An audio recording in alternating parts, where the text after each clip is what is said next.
L'Exode, chapitre 21. Voici les lois que tu leur présenteras. Si tu achètes un esclave hébreu, il servira 6 années.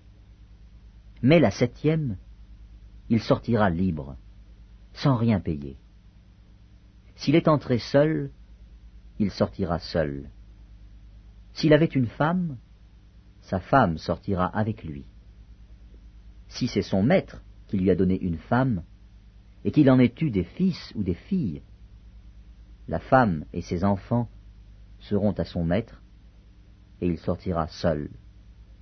Si l'esclave dit « J'aime mon maître, ma femme et mes enfants, je ne veux pas sortir libre », alors son maître le conduira devant Dieu et le fera approcher de la porte ou du poteau, et son maître lui percera l'oreille avec un poinçon, et l'esclave sera pour toujours à son service.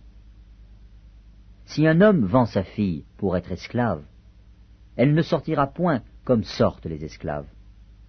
Si elle déplaît à son maître, qui s'était proposé de la prendre pour femme, il facilitera son rachat, mais il n'aura pas le pouvoir de la vendre à des étrangers après lui avoir été infidèle. S'il la destine à son fils, il agira envers elle selon le droit des filles. S'il prend une autre femme, il ne retranchera rien pour la première à la nourriture, aux vêtements et au droit conjugal.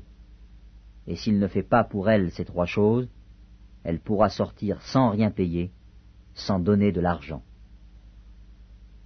Celui qui frappera un homme mortellement sera puni de mort. S'il ne lui a point dressé d'embûche, et que Dieu l'ait fait tomber sous sa main, je t'établirai un lieu où il pourra se réfugier. Mais si quelqu'un agit méchamment contre son prochain, en employant la ruse pour le tuer, tu l'arracheras même de mon autel pour le faire mourir. Celui qui frappera son père ou sa mère sera puni de mort. Celui qui dérobera un homme et qui l'aura vendu ou retenu entre ses mains sera puni de mort. Celui qui maudira son père ou sa mère sera puni de mort.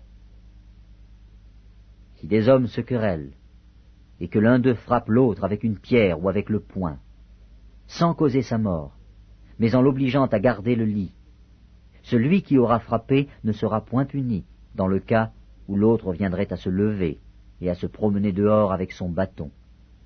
Seulement, il le dédommagera de son interruption de travail, et il le fera soigner jusqu'à sa guérison. Si un homme frappe du bâton son esclave, homme ou femme, et que l'esclave meurt sous sa main, le maître sera puni. Mais s'il survit un jour ou 2, le maître ne sera point puni, car c'est son argent. Si des hommes se querellent, et qu'ils heurtent une femme enceinte, et la fassent accoucher, sans autre accident, ils seront punis d'une amende imposée par le mari de la femme et qu'ils paieront devant des juges.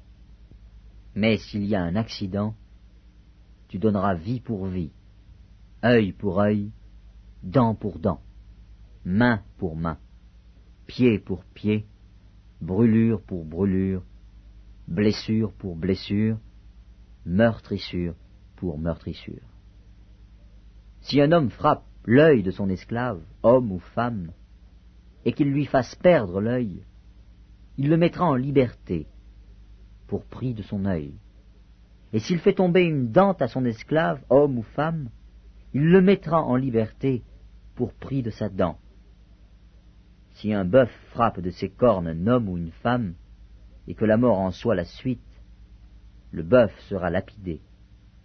Sa chair ne sera point mangée, et le maître du bœuf ne sera point puni.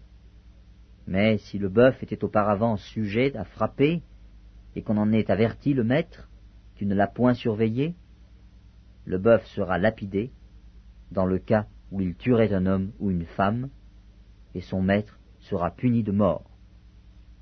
Si on impose au maître un prix pour le rachat de sa vie, il paiera tout ce qui lui sera imposé.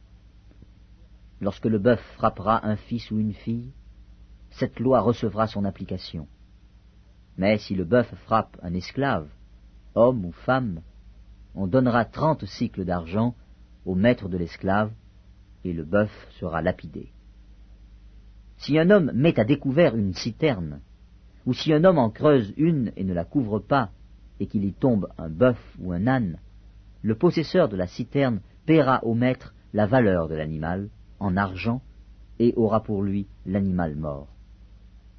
Si le bœuf d'un homme frappe de ses cornes le bœuf d'un autre homme, et que la mort en soit la suite, ils vendront le bœuf vivant et en partageront le prix. Ils partageront aussi le bœuf mort.